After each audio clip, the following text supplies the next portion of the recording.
Dungeons and Kingdoms is basically trying to be two games at once. You've got the village building and management part, where you're in charge of a small group of people who just washed up on a beach. And then there's the dungeon crawling part where you actually grab a weapon and go fight goblins and other creatures in caves and ruins. And all of this sounds super interesting and promising. Unfortunately, this is the first game in now more than 500 videos, and therefore also about 500 games that I have published on this channel so far, where I had to abandon the game because I couldn't even finish the tutorial. Not even because of bugs, but because the whole game gives off the impression that the developers had a meeting and brainstormed ideas on how to make every single step in this game, no matter how simple. Plus, the entire user interface as complicated and deliberately complex as possible. Judging by the Steam community posts, it's not just me feeling this way, and unless the developers pull a 180 on this thing, it will likely not have a splendid reception from the community, based on my estimation.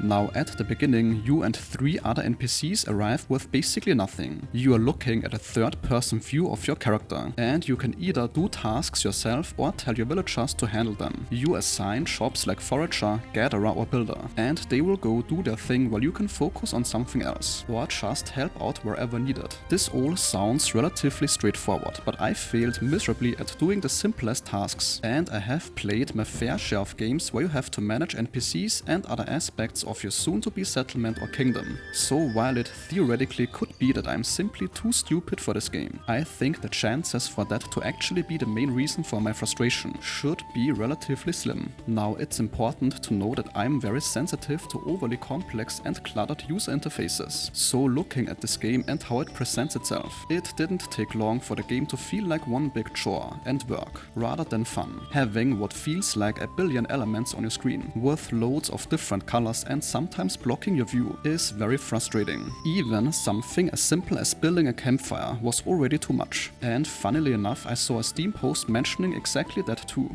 Now, this is all very unfortunate because it is absolutely clear that a ton of work went into this game, when looking at the actual possibilities and content that await you once you get past this seemingly impassable brick wall of a tutorial. The game's performance seems to be pretty poor and unstable, considering this was played on my RTX 4090. Now, there definitely are people that don't mind these unintuitive user interfaces, mechanics and gameplay steps. Some may even find it positively challenging, but I will have to pass on this game for most likely a very long time. The game is gonna be in early access and will stay there for about a year and a half. At the moment, it has the sandbox mode and most of the core system should officially be working. The full version is supposed to add a story campaign, different playable races, cooperative multiplayer and modding support. But right now, to me the game feels like an early alpha stage. And that sentence concludes today's video. If your time was respected, a like or comment is very much appreciated.